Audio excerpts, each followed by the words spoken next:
नमस्कार, मी राहुल रणदिवे, दैनिक जनमत सोलापूरसाठी आपण घेत आहोत नटरंग राजकारणाचा हा कार्यक्रम. ह्या कार्यक्रमामध्ये जे आपले माशाळे आहेत राष्ट्रवादीमध्ये होते, तेच माशाळकर ते राष्ट्रवादीमध्ये होते आणि ते आता भाजपामध्ये त्यांचा प्रवेश झालेला आहे. पालकमंत्री यांच्या हस्ते येणाऱ्या निवडणुकीमध्ये प्रभाग 9 मंजिली मॅडम आपली त्यांचा प्रभाग आहे, ते आपण त्यांच्या संगत संवाद साधणार आहे. त्यांच्या प्रभाग 9 मध्ये कशी रणनीती असणार आहे. मॅडम, तुम्ही राष्ट्रवादीमध्ये होते, आता भाजपमध्ये आले, काय वाटतंय तुम्हाला? बीजेपी तर फिक्स तिथे येणारच आहे, हे तर सगळ्यांनाच माहिती आहे.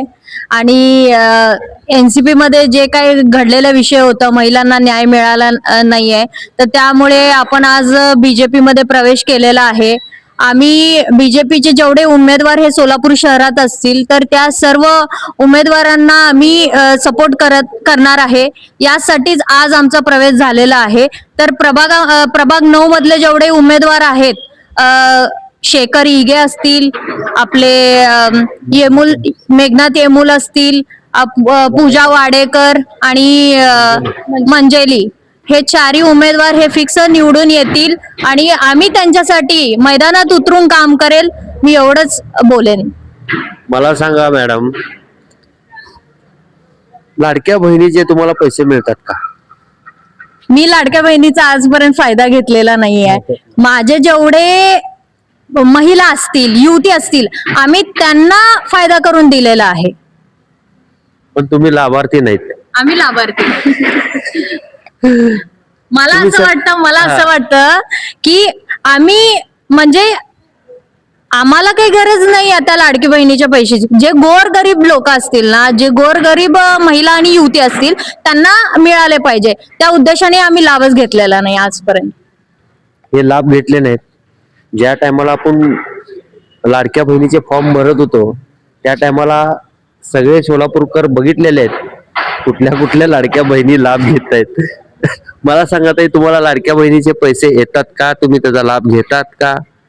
नाही, मी तर गव्हर्नमेंट जॉब करते ना, त्यामुळे तर मला तो प्रश्नच येत नाही. हे सरकारी नोकरदार आहेत. बघू, राजकारणात आलेत. ताई, मला सांगा, येणाऱ्या निवडणुकीमध्ये तुमच्या प्रभागाची रणनीती कशी असणार आहे? आणि तुम्ही आता भाजपमध्ये आले, म्हणजे बर मला सांगा, लाडक्या बहिणीचे पैसे येतात का तुम्हाला? नाही. त्यांना बी येत नाही, तुम्हाला येतात. मी त्याचा लाभ पण घेते. कुठल्या पक्षाकडे मिळाला असं वाटतंय तुम्हाला? मला आता भाजपनी, आता एकनाथ शिंदे भाजपमध्ये होते, त्यांनी दिलेत म्हणून आता आम्हाला तर त्यांच्यावर तर विश्वास आहे, देवेंद्र फडणवीस साहेब. मग आता कुठून येतात, काय येतात ते आपल्याला माहित नाही. आपण लाभार्थी, आपल्याला मिळतात, ह्याचाच फायदा आम्ही बघणार. ठीक आहे. आता माशाळे साहेब, मला सांगा साहेब, राष्ट्रवादी मधून भाजपामध्ये का बरं यावं लागलं तुम्हाला?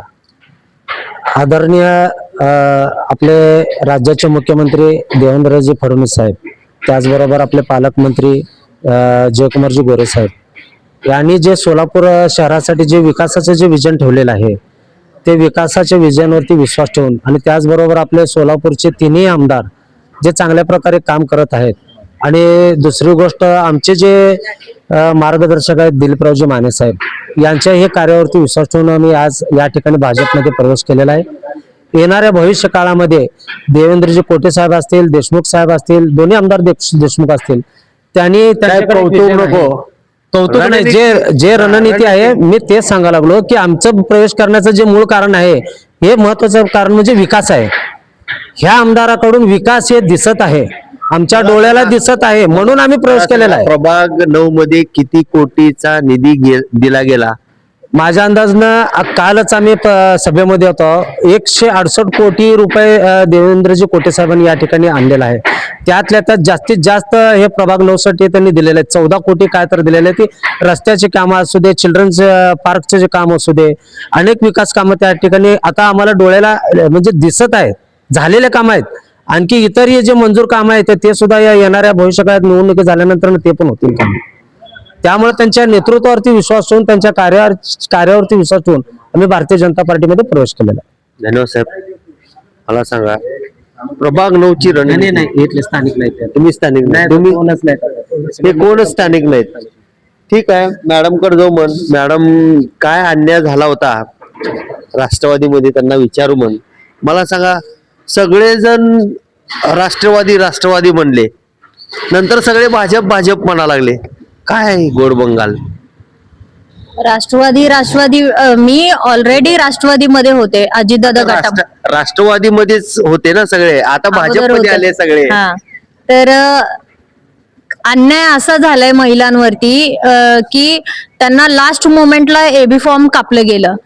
माझ्या 5 महिलांनी फॉर्म भरलेला, त्याच्यामध्ये भाग्यश्री राठोड होत्या, आशा फुलेवर होत्या, बालमणी कस्सा, पूनम डायमा आणि मोहिनी देवधर, अशा ह्या 5 महिला होत्या ज्यांनी फॉर्म भरलेलं होतं. तर लास्ट मोमेंटला त्यांना तुम्ही डॉक्युमेंटेशन करा, तुम्ही सगळी प्रोसिजर करून ठेवा, आम्ही तुम्हाला तिकीट देऊ असं बोललं गेलं. आणि लास्ट मोमेंटला ज्या दिवशी फॉर्म भरायचं होतं, जाऊन सबमिशन निवडणूक ऑफिसमध्ये सबमिट करायचं होतं, तर त्याच मोमेंटला त्या दिवशी तिकीट त्यांचं कापलं गेलं. जे दुसऱ्या पक्षातून येणारे जे लोक होते त्यांना तिकीट दिलं गेलं. तर त्याच्यामुळे मला असं वाटतं की आमच्या महिलांवरती अन्याय झाल्यामुळे मी तर तिथं राहून काय उपयोग आहे, मी तिथं नाही राहिले पाहिजे. तर म्हणून त्याकरिता आपण हे पक्ष सोडून दिला आणि आज बीजेपी मध्ये प्रवेश घेतलेला आहे.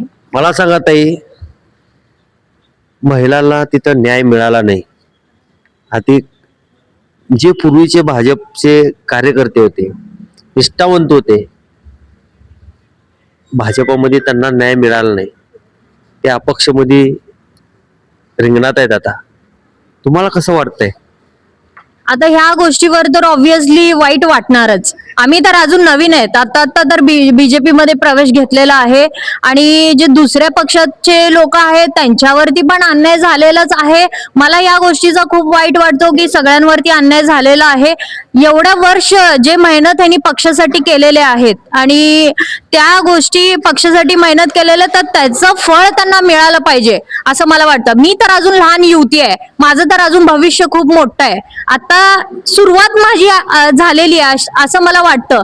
पण जे अगोदरचे लोक आहे, जे यामध्ये इतकं संघर्ष केलेले आहेत, तर त्यांना मला असं वाटतं की त्यांना न्याय मिळाला पाहिजे होता. पण त्यांच्यावरती पण अन्याय झालेला आहे. आणि ह्या गोष्टी आपल्या मुख्यमंत्री असू दे, उपमुख्यमंत्री, दोन्ही उपमुख्यमंत्री असू दे, या गोष्टींवरती लक्ष दिलं पाहिजे की कोणावरती अन्याय होतोय, कोणावरती न्याय होतोय, या सगळ्या गोष्टींवर लक्ष दिलं पाहिजे ते, असं मला वाटतं. खरंच हुशार आहे एकदम. हे महापालिकेत होते पूर्वी, माझे मित्र आहेत पूर्वीपासून, पण त्यांची कन्या तर एकदम हुशार म्हणजे हुशार आहे. साहेब मला सांगा, पोटाला पोरगी असायला पाहिजे असं लय जण म्हणते, बरोबर आहे? एकदम असं धडाकेबाज. काय वाटतं तुम्हाला? कसं आहे, आम्ही जे वारसा आजपर्यंत सामाजिक क्षेत्रामध्ये जे काम केलेलं आहे, ती लहान असल्यापासून आमच्या घरामध्ये प्रत्येक वेळेस माझ्या सोबतच राहत होती. मी ज्या वेळेला 2007ला मी निवडणुकीमध्ये प्रचारामध्ये भाग घेत होतो, ती केवळ 7 ते 8 वर्षाची होती. त्यावेळेला माझ्या सोबतीनं फिरत होते. ते गुण, माझे गुण तिच्या अंगात आलेले आहेत असं मला वाटतंय आणि चांगली गोष्ट आहे. आता बघा, प्रत्येक पालकाला, आई वडिलाला वाटतं की माझी मुलगी डॉक्टर व्हावं, इंजिनियर व्हायला पाहिजे, असं तसं खूप आहे. माझी इच्छा ती, माझी पण मुलगी शिकून चांगलं डॉक्टर व्हायला पाहिजे. पण आता तिची इच्छा नाही, की तिची इच्छा आहे की सामाजिक कार्यामध्ये तिचं योगदान असायला पाहिजे. आणि महिलांसाठी विशेष म्हणजे ती खूप धडपड करते. मला एवढंच म्हणजे तिच्या जे मी आज पाठीशी आहे, ती महिलांसाठी काय तर करू इच्छिते. एक रोजगार निर्मिती म्हणा, महिला सक्षमीकरण म्हणा, अशा प्रकारचे जे काम करत असते, त्यासाठी एक आता महिला आजपर्यंत सावित्रीबाई फुले म्हणा, अहिल्याबाई होळकर, हे पण महिलाच होते. हे जोपर्यंत घराच्या बाहेर पडत नाही तोपर्यंत महिलांचं हे केलं नाही. आज पुरुषच, फक्त पुरुष प्रधान देश नाही राहिलेला. आता पुरुषाच्या एक पल पुढे जाऊन महिला आज काम करत आहे. म्हणून तर आपला काय डॉक्टर बाबासाहेब आंबेडकरच्या कायद्यामध्ये आता जे हे केलेलं आहे की 50% महिलाला आरक्षण दिलेलं आहे, त्याकरताच दिलेलं आहे की त्यांनी पुढे यावं आणि काम करावं. धन्यवाद साहेब, खूप काय चांगली माहिती दिलीत. आत्या न्याय मिळाला नाही म्हणून काय झालं, येणाऱ्या निवडणुकीमध्ये परत ह्यांना न्याय मिळेल, अजून त्यांची मुलगी तयार होईल, खूप तयार होईल. मी राहुल रणदिवेसह चंदन बोलू, सोलापूर न्यूज.